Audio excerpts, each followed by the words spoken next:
Welcome to Talking Pictures. My name is Christian Genzel. I'm a filmmaker and film journalist from Salzburg, Austria. Talking Pictures is a podcast series in which I talk to the people who made some of my favorite movies. Our third season starts with 3 interviews where we discuss the making of one of the most revered new Hollywood classics, Roman Polanski's Chinatown. Originally released in 1974 and now considered to be one of the best American movies of all time. Today's episode features my conversation with Hawk Koch, who worked on Chinatown as an assistant director and had previously worked with Polanski as a dialogue coach on Rosemary's Baby in 1968. Hawk Koch is the son of Hollywood producer Howard Koch, best known as the producer of The Manchurian Candidate and The Odd Couple. Originally known as Howard Koch Jr., Hawk worked as a road manager for the Supreses and the Dave Clark Five before he entered the film business as an assistant director during the New Hollywood era, working with legends like John Schlesinger on The Marathon Man, Sidney Pollack and Robert Redford on The Way We Were, Pakula and Warren Beatty on the PARALLAX VIEW, and, again with Beatty, Heaven Can Wait.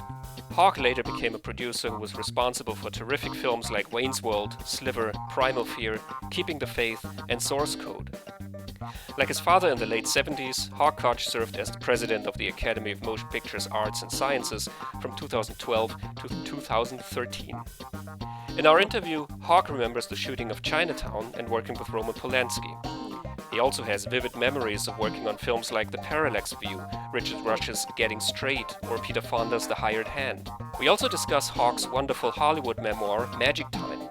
If you want to know more about his adventures in Hollywood and learn more about the relationship with his famous father, make sure to read it, as Hawk is a gifted storyteller. The Chinatown interviews were conducted in connection with our German language podcast Lichtspielplatz. So if you speak German, please visit www.lichtspielplatz.at and check out episode number 56, which features an in-depth discussion of Polanski's film. Also, make sure to listen to Talking Pictures episodes number 20 and 21, in which I talk to Chinatown actor Alan Warnick and to editing expert Bobby Osteen, the wife of late Chinatown editor Sam Osteen. If you enjoy my conversation with Hawk Koch, please visit talkingpicturespodcast.com to check out our other interviews and follow us on Facebook and Twitter.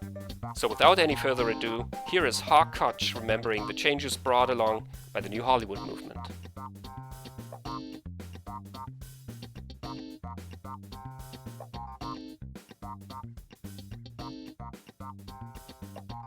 Well, I had always been someone who loved foreign films and English films, so I was always looking for darker, more interesting material myself. And I wasn't someone rushing out to see Dr. Dolittle. I was rushing out to see In the Heat of the Night or Bonnie and Clyde, which is, 1967, 68, Patton. So I was kind of thrilled that the kinds of films that I wanted to see were actually getting made more. People were more interested in, looking at what the French New Wave had been in the 50s and early 60s. A lot of American directors were, while not exactly that, but they were looking at more interesting material. Think of Friedkin with The French Connection, or obviously Coppola with Godfather, and Robert Evans at Paramount, who was kind of a mentor to me, that said yes to some films that nobody else was saying yes to. The Conversation.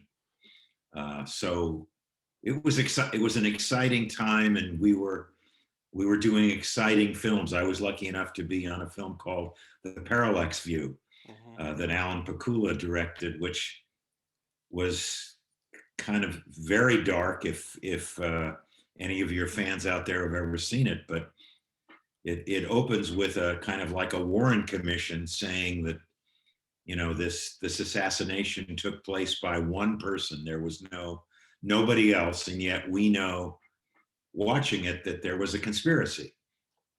And then Warren Beatty, as a journalist, really goes down under all the way to the depths of the kinds of people they find to not really brainwash in some way, and finds himself in that same kind of a position where, in fact, there are conspirators who set him up, and at the end of the movie, he has it looks like he has assassinated a presidential candidate, and he had nothing to do with it. But in fact, another Warren Commission says he acted alone. And we know that, this was, just a few years after JFK, RFK, and Martin Luther King. So, I was always, I never believed it was just one person. Mm-hmm. Anyway, I don't know if I got off on the wrong subject there for you. No, absolutely. I actually have the Parallax View on my notes because that's a film that touches upon, like you said, something that was really an issue of the day. It's something that was really, that's basically coincidence that it came out around the time of the Watergate affair, but still it connects with that sort of zeitgeist where you sort of notice that you can't really trust the people who are in charge. I was wondering, did you discuss those issues with the people who were making the movies? Did you talk about those? I got to work with, I thought, the best filmmakers of the day. I got to work with Robert Benton, he and his partner had written Bonnie and Clyde. I got to work with Robert Towne. I got to work with Alan Pakula and Sidney Pollack. Roman Polanski, Rosemary's Baby. So yeah, we always discussed social issues as well as democracy. It was interesting that the only film shooting in Los Angeles at the time of the Watergate hearings was the Parallax View, because there was a writer's strike going on, but we had supposedly a finished script. And so we were allowed to shoot the film, and yet we were rewriting every morning. But, and I'd get a call from, someone said, hey, let's go to Marina del Rey. We've got a scene there. And we'd get permits and take the crew and go shoot. It was wild. And when we were setting up, everybody had little TVs or radios, and we would listen to the Watergate hearings. It was quite a time. Mm-hmm. Yeah, I was also thinking of a film like Getting Straight, which talks about the student protests. Yeah, I was an assistant director on that one as well. Unfortunately, while we were filming Getting Straight is when the Sharon Tate LaBianca, Charles Manson murders were going on, and I was working with Candice Bergen, who had lived in the house where the murders took place on Cielo Drive in Los Angeles. But also there was a great moment while shooting Getting Straight. Neil Armstrong walked on the moon, and I remember Elliot Gould and Candice Bergen and I leaving Eugene, Oregon, and driving about an hour to Florence, Oregon, which is on the beach, and it's kind of sand dunes, and kind of laid on the beach. We may have been smoking something, I don't know. And we looked up there and went, oh my God, there's someone walking up there. That was quite a moment for, I'm sure, anybody who was alive and aware in 1969. Mm-hmm. I guess it must have been mind-blowing. Yes, it was. And doing the student protests in the movie was kind of really easy to do. As an assistant director, I had to set up all the action behind the principal actors. And we did it at the University of Oregon. And everybody there knew what was going on everywhere. So it was, I said, pretend you're at Kent State, or whatever. And it was chilling, but we were all young, and we were filmmakers. We weren't worried about, is somebody going to, fly as Iron Man or Marvel? It was real stuff. Hmm. Yeah, which I guess is why we're still talking about those films, because they capture the era and the issues of the era so well. Right. I was curious, you through your dad, you got a little bit of a glimpse of the old Hollywood style of filmmaking, I guess, when you visited the sets. And then as an assistant director, you worked with a lot of young filmmakers yourself, with Peter Fonda, and you mentioned Robert Benton and Jim Bridges, people like those. Did you notice a difference in the approach of these, how the production was handled, how the filmmakers themselves handled the films? I'm not sure that I noticed the difference, because when I worked with, my dad was making B movies in the 50s, and that was just set it up and shoot, set it up and shoot. There wasn't a lot of, in my opinion, thought behind it. But when I did get to start to work with, actually, Sidney Pollack, I guess, was the first major filmmaker I got to work with myself on a film called This Property is Condemned, with Natalie Wood and a young actor named Robert Redford in his second movie. There was always discussion about the depth of what each scene was about, and that's where I was.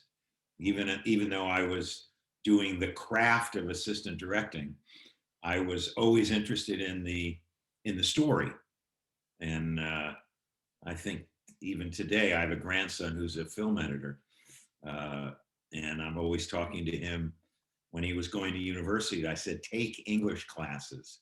And to I don't know who listens to this podcast, but learn how to tell a story, whether you want to be a director, a producer, a cinematographer, an editor, a writer. If you know how to tell a story, that's how you're going to get ahead in the motion picture industry, in the film industry. Mm-hmm. Again, I keep swaying off subjects. Sorry, no, Christian. That's perfectly okay. That's perfectly okay. Also, in terms of actors, you work with a lot of newcomers and a lot of people who are established veterans of the screen, people like Kirk Douglas or Robert Mitchum. And then you mentioned Robert Redford and other newcomers like Elliot Gould. Again, was there a difference in how they approached their roles? I think that the older actors, I remember working on a movie called The April Fools, which was a comedy with Jack Lemmon and Catherine Deneuve. Oh my God, Be Still My Heart. We had all seen her in Umbrellas of Cherbourg and Repulsion, right? Two very different films. But in the cast was Myrna Loy and Charles Boyer of old Hollywood. And while Jack had a certain way that he worked, and Deneuve was kind of struggling with the American way of working, Myrna Loy and Charles Boyer were just old hands. They were just, tell me where you want me to be, I'll do it. But I mean, for again, your people out there, the Thin Man, Myrna Loy, Charles Boyer, and then I got to work with Mildred Natwick on Barefoot in the Park. Again, another old, not a very good movie. In the late 70s, I got to work with Hume Cronin and Jessica Tandy. Some of the greats, if anybody ever saw The Gin Game, or you could probably still see it on YouTube somewhere. But they were kind of old pros, whereas the younger people, they knew their craft. The younger people, they just explored it and questioned more, I would say. They were more curious. And that's probably one of the things I always talk about. Again, I'm going off, but I think that in order to be a good filmmaker, you must be curious. You must continue to ask questions and be curious about everything. The research that goes into, people say, geez, I've worked with Gordon Willis on 4 or 5 films. One of the greatest cinematographers ever. But he was always curious. He always had a plan. He always was prepared. And he helped prepare the directors and all the rest of us, because he knew how to research, he was curious, and he knew how to plan. It's the other thing, be curious and know how to prepare. Yeah, I remember in your book, Magic Time, which we'll talk about a little bit later on. But I remember that you wrote how important it was for you to have everybody be prepared before a shoot, so that you could stay within the limits of the budget, for example. Well, I always compare it to being a chef. I'm going to make a meal. Well, the first thing I do is I'm going to look at my menu, decide on what I'm going to make. Then I have to look at the recipes. Well, the recipes are, I got to get the garlic, I got to get the pasta, I got to get the vegetables, I got to get the meat, I got to get, and every single thing, all of the stuff. That's preparation. Mm-hmm. When I go to the supermarket, if I'm not prepared with everything I want to do, I'm never going to get through it. Right? So if you're not prepared and you go to shoot, what you're going to end up with when you're making the meal, which is what I call editing, is a mishmash. Mm. And you're going to go, oh, I forgot that. Why I didn't remember that I needed the garlic, or I didn't remember I needed the so and so. And now you got to go back to the market and you got to reshoot, and you haven't thought enough about it, which is why that's one of the things that I learned was how to prepare. And I think if you're prepared, you have a much better chance of changing your mind, of improvising, of ad-libbing. But if you know what the scope of everything is going to be, then you're free to make minor changes here or there, or a piece of magic happens that you hadn't thought of, let's go there, let's do this. There's a German comedian, Dieter Hallervorden, who said that preparation is the scaffolding on which you can improvise, which I think is exactly what you were talking about. Now, a lot of what I read about the films that were made during the New Hollywood era, though, I always got the impression that a lot of it was improvised. A lot of it was sort of found. I don't know if that's particularly true of all the films that you worked on, but when I read, like, shooting movies like Easy Rider, or the way that Terrence Malick shot his movies, that there was a lot of improvisation, a lot of searching for something in a way. I think you meant Malick and Dennis Hopper, I think, were two absolute people who improvised. The films I worked on, we were much more prepared. And while we might have to rewrite something during the shoot, or look for something that isn't coming, it wasn't total ad-lib. The directors I work with didn't say, oh, just, the essence of the scene, go for it. That wasn't, that was a few more people who were doing a little more stuff than there was a lot going on there. What about The Hired Hand by Peter Fonda? Because, I mean, he was Dennis Hopper's buddy. Yeah, well, that was very exciting to me. That was one of the first movies I was a first AD on. And Peter had an idea of what he wanted. That, this Ulysses returning home was a major element. And I got to work with Vilmos Zsigmond, again, one of the great cinematographers, but he had just come under, he had just gotten out of Hungary and was, a friend of Laszlo Kovacs, and Laszlo had shot Easy Rider and he wasn't available. So Laszlo had suggested Vilmos, and Vilmos was a shooter. Where do you want it, Peter? I'll get it there.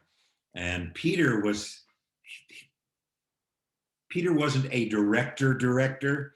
He was more like Hopper, but he knew what he wanted.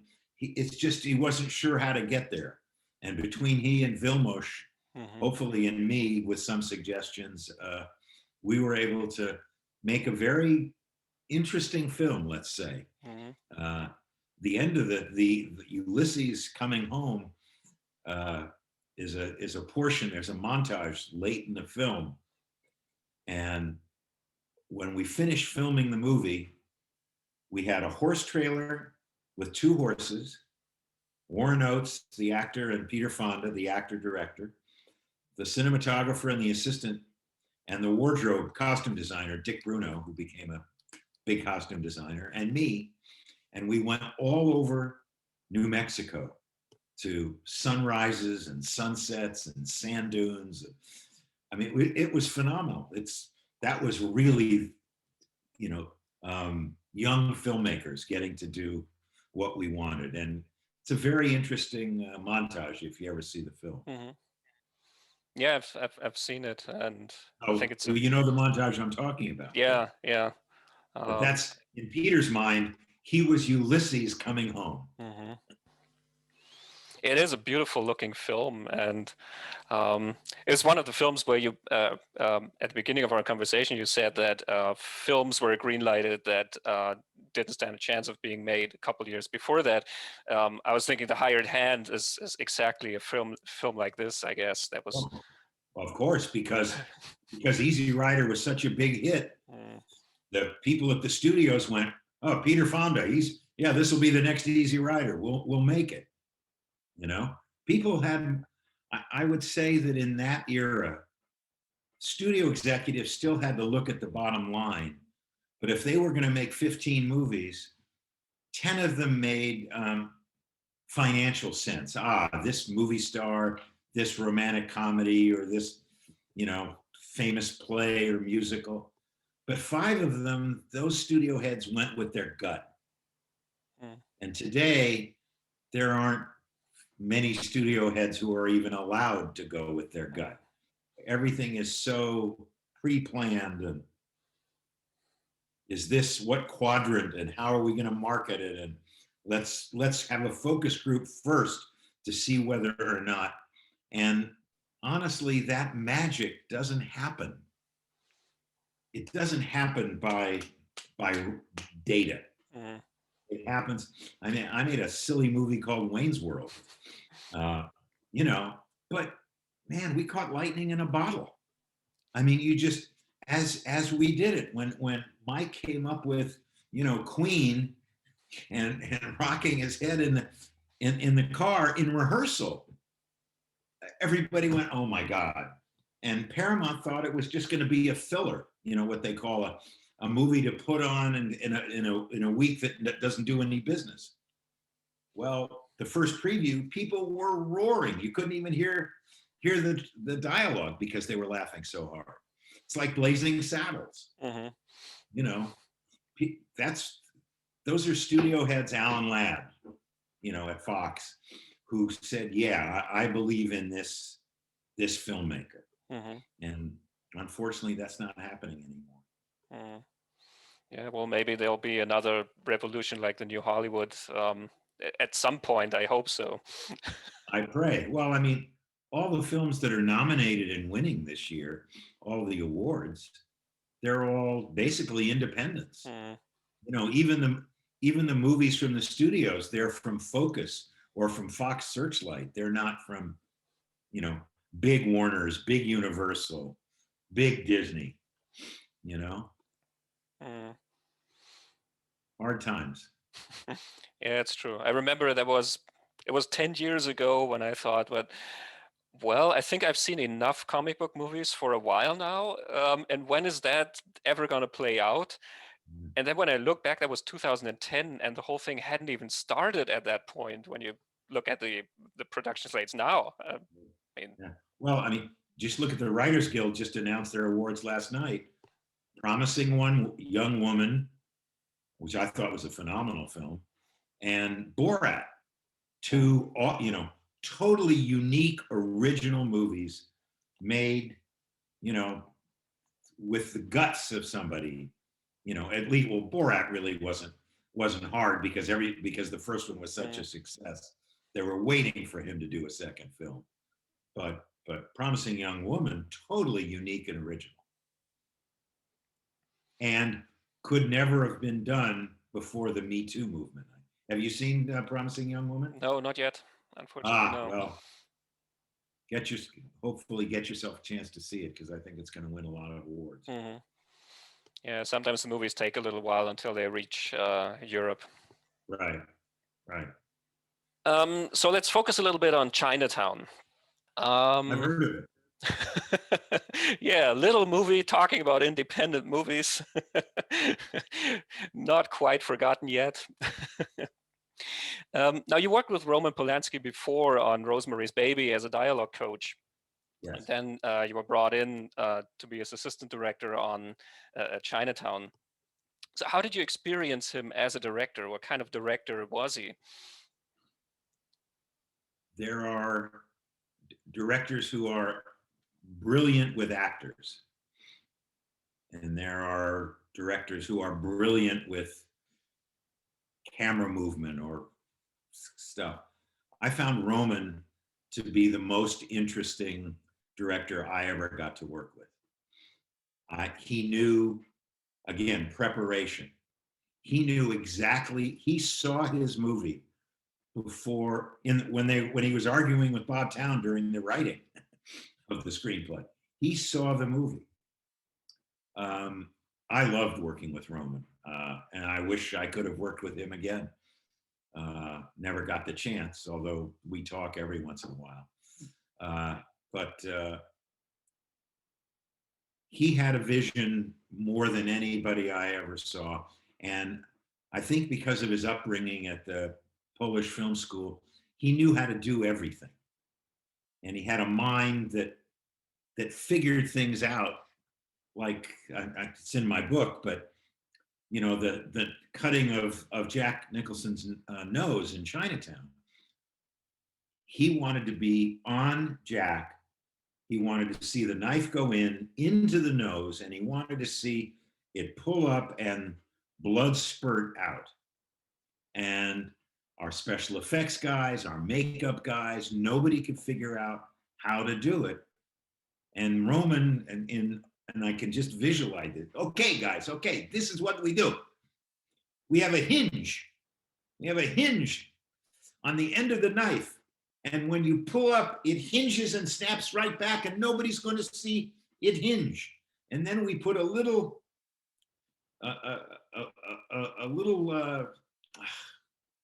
thing with a squeegee. And so as I pull the knife up, my hand will absolutely squeegee through the little hose into the, you know, and the blood will squirt out. And everybody's looking, okay, we'll try it. Take one is in the movie. It was so brilliant. And Jack was scared stiff because Roman, in those days, we didn't have video playback. So, and Roman's acting, so he can't really be concentrating on the whole of the scene. But me and Johnny Alonzo and our script supervisor, you know, whatever, we all said, wow, look great, Roman. He said, why, let's do it again. And Jack would go, all right, Roman, easy. But he did like 12 takes. And Jack finally said, enough, you got it. But it was take one that's in the movie. But Roman was absolutely, he was the best. I remember during our tech scout, he would literally put his arm on my shoulder and he'd be the camera. Okay, you're Jack, you're Jake Giddys, and we're gonna be here and we're gonna be there. So the cameraman and the grip and the electric, everybody knew exactly what it was gonna be. The shot of the looking in the rear view mirror when the car pulls up at Point Furman. Well, he said, get me a giant mirror. And we put it on the side of the car. Nobody's gonna know it's not just a little side, because you don't see the rest of the car. And so it was an easy shoot because he knew to put a bit like, you know, your outside mirror on your car. We had a big one, just put the camera there and we were able to see the other car pull up and do everything. That kind of mind was Roman. And then as far as actors go, he knew exactly where he wanted the actors and what he wanted them to do. And he wasn't someone who had a lot of discussion with actors. He knew what he wanted them to do. They're there to do what he wants them to do. There was a moment, if I'm talking too much, you stop me. No, please go ahead. In the backyard of the Mulray house, and we're about to do a scene with Jack, and Jack gets in front of the camera, and Roman goes, okay, Jack, now move your head, no, like this, a little bit here. Yeah, like that. And, oh, it looks great in the camera. And Jack's going, Roman, this is very uncomfortable. No, Jack, it looks great in the camera. It looks great. Roll the camera. Okay, action. Hi, I'm Jack Nicholson, and I'm very uncomfortable. Oh, geez, Jack, come on. Yeah, I guess having that kind of vision for your movie pays off in a way that it feels like everything is in the right place, and that's certainly the impression that you get, not just from Chinatown, but from most of Polanski's movies. Oh, yeah. I can't tell you how many times I've seen Repulsion and Cul-de-sac and Knife in the Water. You know, this as a young filmmaker, blown away by them. And Rosemary's, I mean, you know, Rosemary's was he was a young guy coming over who didn't like pressure. And boy, was he pressured. Pressured by the studio because he was taking too long, pressured because Sinatra wanted Mia Farrow on his movie, and pressured because he knew what he wanted, and he had a wonderful cinematographer, my dear long lost friend Billy Fraker. But Roman knew how he wanted to light it. He didn't want anybody else lighting it, you know? So it took a lot longer, which was why when we made Chinatown, I said to Bob Evans, let's give Roman more time than he actually needs. And Bob said, why? I said, because Roman does better when he's not under pressure. And it's in his book, I think he talks about the fact that it's the only movie he came in under schedule because we had given him a longer schedule than he needed. Yeah, speaking of cinematographers, you also talk about that in your book, that Chinatown was originally, like he started out shooting with Stanley Cortez, and then he was let go and John Alonzo was brought in. So how did that affect the shooting of the film? Well, the first 2 weeks went very slow because Stanley was very slow. And Stanley, it was really old fashioned. I mean, this is 1973 when we started filming. And, you know, there were rails and you could put a camera on a railroad dolly out in, you know, we're out in the woods in the orange groves, and he wanted to build a dance floor. Well, to build a dance floor on uneven ground took, 2 hours. Whereas if you put rails, it would take 15 minutes. And we tried to talk him out of it. And Roman hired Stanley Cortez because of the Magnificent Ambersons and all these great old movies, but Stanley was still, the technology had moved on from Stanley. And so, we decided, we can't do it anymore. And that's why we went to Johnny. And Alonzo knew all the new technology and was as excited as I was to work with Roman. And, he would collaborate with Roman and what do you want? And he and Roman came up with the visuals that are the movie you saw today. And I must say, Dick Silver, our production designer, one of the greats. Now on your website, you have a little clip where you talk about disagreeing with Roman Polanski. I think it's in one of the little videos where you talk about trusting your instinct. So what do you remember about discussions with how to approach something? As an assistant director, you're supposed to follow what the director wants. You are supporting the director in everything. But me, even though that was my job, I didn't feel like I was an automaton, a robot, you know? And so with Roman, because I knew English so well and I knew America so well, when Roman had an idea of something that was going, 180 degrees the wrong way, I knew how to gently say to Roman, if we do it this way, it will, oh, Howie has a good idea. Howie has a good idea. We go this way. And that was, he would listen to people. He, as much of a dictator as he also was open to smart ideas. He didn't, and not just Roman, but most filmmakers that I work with don't suffer fools very well, including me. I'm not very good at that. That's something that I've had to, over the years, take a deep breath and get through instead of just saying, let's get rid of this person, find a way to maybe help them as opposed to just guy or girl doesn't know what they're doing. So anyway, I don't know if I answered the question, but I saw you smiling and laughing, so I'm sure it was a good time. I do a lot of Roman stuff. Yeah, you do a good Roman Polanski impression. I worked with him enough. I was around him enough. Yeah.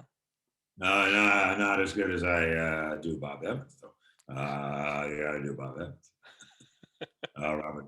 Hello, Robert. Can you do Warren Beatty too?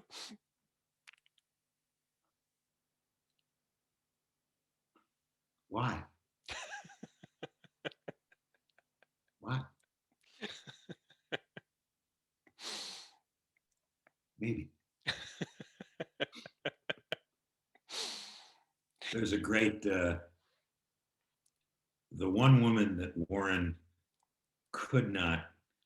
had his number, let's just say, was Julie Christie. Julie Christie had Warren's number.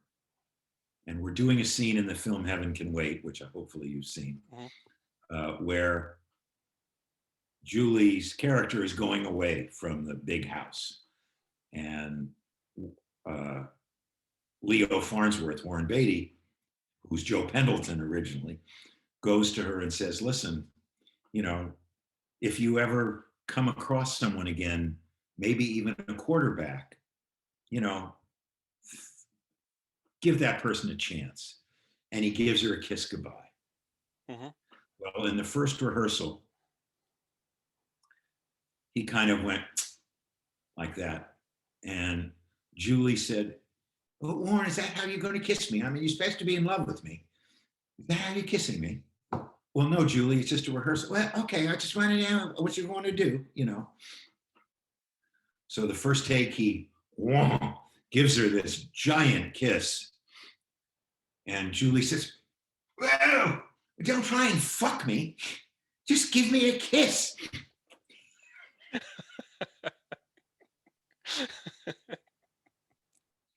Julie had Warren's number. One of the few people who did. I see. It's a good story. Yeah, that's true. Well, back to Chinatown for a moment. Why do you think that Chinatown has this this lasting appeal? Why are we still talking about Chinatown? I think the legend of the movie has almost become bigger over the years. With each passing year, Chinatown has become more of a legendary movie and a classic than the year before that. Why do you think that is? Maybe because of its theme. Maybe because we use the terminology, Jake, it's Chinatown. It's, we can't, there's nothing you can do. It's out of your hands. There's a really good book that came out last year called The Big Goodbye by Sam Wasson, which there you go. I have it. Yeah, I'm all through that book, but Sam, really took, there's Robert Evans is this legend. Roman Polanski, a legend. Jack Nicholson, definitely a legend. And Robert Towne, a legend. So you've got 4 legends that all came together, and how this movie came together caught lightning in a bottle, but it was all about an era that, again, this harkened back to all the film noir that all of us loved and still love. I don't know if we have a channel here called TCM, Turner Classic Movies, where they show so many movies from the 30s and 40s and early 50s, all this film noir. And Chinatown is like the gold standard of those kinds of films. And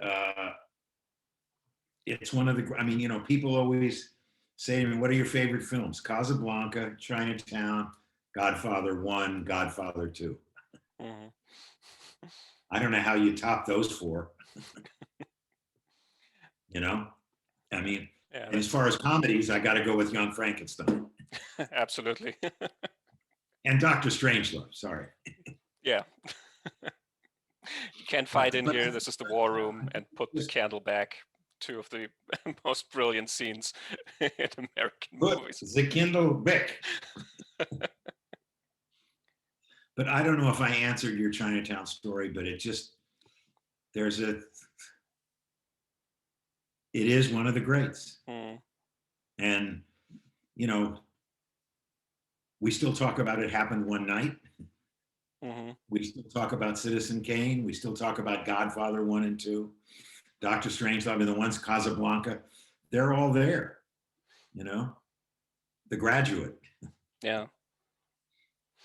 You know, The Graduate certainly, for Chinatown also holds up because it's period. Mm-hmm. A movie made in a modern era of 1977 doesn't hold up as well because it's not period. You know what I mean? Yeah.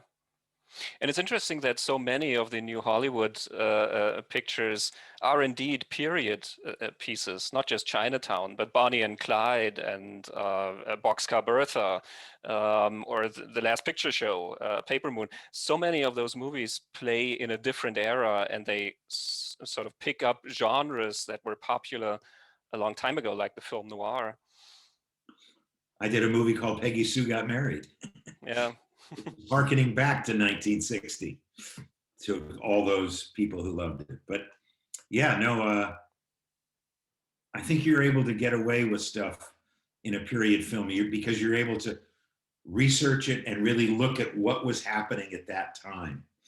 Whereas today, you know, if you try and make a movie today, well, are you going to be wearing a mask? You know, or yeah. Everything is happening so rapidly today that you might be making a movie that you think of as today, but it comes out 9 months from now and it's already old hat. Yeah, and I guess it also underscores the timelessness of the issues that people are talking about, like Chinatown, the corruption that is at the basis of the story, the criminal history of Los Angeles, so to speak. Sam Wasson, I think, does a great job connecting those two. Yes. Yeah. And by the way, I don't want to say Los Angeles, but there's still so many people are corrupt today that, and I always talk about there aren't 7 deadly sins. There's 1, greed. And greed portends to all the other deadly sins. Greed's a horrible thing. And there's so much hate in the world today. Even the smallest things, people are angry. You know, why can't we all just get along? You know, imagine John Lennon. Yeah. You know, it's gotten so much worse. And there are so many more people who are haters that in order to defend yourself from the haters, people who shouldn't be hating start to hate. Yeah, because it gets so, people are so upset that, and I think everybody is so uptight about stuff that you have to react in such an over-the-top manner to everything that it just ends up in yelling very, very quickly. I know. let's talk about your book, Magic Time. A very, very enjoyable read. I loved it. Thank you. I love hearing Hollywood stories, obviously, but what I also loved is the personal side of it, the whole father-son relationship that you talk about, and which I think I could relate to very well. And I was wondering, when you wrote the book, was it difficult for you to open up like this? Because you're very vulnerable in those pages. Yeah, it was, but I think that the fact that I changed my name at 50 and was able to open up and become vulnerable enough to meet my wife, who I've been with for 25 years, who is a Jungian analyst, a shrink. I was able to open up as a human being and become much more awake and aware as a human being when I got bar mitzvahed at 50. And I had always, my father had always told stories, and we had always said, gee, Dad, why don't you write them down? And he never did. And I had my own stories. And on every movie I was ever on, I'd tell some of those movie stories. And everybody said, will you please write them down? We don't want to lose these stories. They're great. And I always found, I said, but there's got to be something else for a book. Otherwise, it's just a bunch of stories that, so what? And because I changed my name, Molly really said, maybe we can go there. And because I have such trust and faith in my wife, who helped me write the book, I was able to say the things that I had always felt. And she drew, being a shrink, she really drew it out of me and asked me questions that I had to really look at. Mm-hmm. And I'm very proud of this book. Because I wanted it for my kids and my grandchildren and people in the business who know me or don't know me. But I have found interesting a lot of people who had father-son, mother-daughter, mother-son, father-daughter issues also were helped by the book because, you know, I was able to really look at it and look at what I had to do to make my changes. So I've got a lot of kudos from actually opening up, because most people are afraid to open up. Mm-hmm. And one of the things I talk about in the book is one of my tenets is, don't be afraid, have courage. Have courage to eat Brussels sprouts. I mean, you know, but you know, people are afraid, oh, I don't want to do this, or oh, I don't want to do that. If you have courage of what you believe, and do it with consideration and integrity, go out and do what you want to do, because, you know, unfortunately, the old adage, life is short, really is. I'm 75. As you can probably tell, I've got the energy of a 30-year-old. And that's the way I'm going to live the rest of my life. And I have no idea how much longer it's going to be. But there's a part of the book which you read about what I had to do on Marathon Man with 3 Academy Award winners, that I actually, you know, stood up to them at 29 years old. And I didn't know I had courage, but I just knew, damn it, this is the way we should do it, you know, and it worked. And I thought, oh, I can say what I believe. And if I tell the truth, don't lie, tell the truth, and have it come from it, your experience, your knowledge, people get disarmed because they know inside that maybe they weren't telling the truth, or maybe they weren't really looking at what the truth is. And so that's not, you know, knock on wood, that's how I've lived my life and continue to. And the other thing is showing up. Mm-hmm. A lot of people, oh, I don't want to go to this dinner. Oh, I don't want to go here. Oh, it's too cold outside. Oh, I get an email from some guy in Austria, Christian something. You know, he wants to talk to me. Oh, I don't want to talk. Why should I talk? No, I'm meeting a person who's read my book, and after this podcast, hopefully you and I can talk about lots of things in our lives. And if you ever come to America, or if I ever come to Europe, I'm going to come look you up. You Yes, know, please. there's something good. Something good's come out of this. Yeah. And hopefully some of your listeners will say, wow, you know, what he's talking about makes sense. One of my other tenets that I'll talk about is have fun. As you can see, I'm having fun. You're having fun in this podcast. Yes. We're laughing, having a good time. Boy, if you're not having fun, find something else to do, because it really goes by way too fast. Yeah. I think that's one of the things that makes the book so special, that there are different types of Hollywood memoirs, and there's the genre of tell-all memoir, where you hear that who was drunk and who was a jerk and who screwed over whom. And your book is so positive. Your book is, such an adventure in a way, of somebody who loves movies and gets to be part of them and meet all these fantastic people. So that is, I think I love the positive attitude of it, and yet you're honest enough to say, well, something was missing. I was still on that journey of self-discovery. I was still trying to figure out a couple of things, and it took me a while. Also, the fact that that it took you until you were 50, until you had certain things figured out. I think that honesty, like you said, that makes it more than just a Hollywood memoir. Yeah, well, and I'm still learning. I mean, I think, again, I'm still curious, and I'm still learning at 75. And so I think that people who wall off, they're not going to allow themselves to be vulnerable. Well, if you're not going to be vulnerable, you may not go low, but you're certainly not going to have the highs that you can have by enjoying, you know. Have you seen Another Round, the Danish film? No. It's up for best. Interesting movie. Another Round, it's called. It's Thomas Vinterberg directed it. Okay, yeah, I read about it, but again, I haven't seen it yet. Yeah, interesting film, just about trying to let go and how letting go sometimes can get in a lot of trouble. But if you do, I just keep going, be considerate of somebody else. Don't be an asshole. You know, but man, this is how I feel. You know, love me or hate me, but this is how I feel.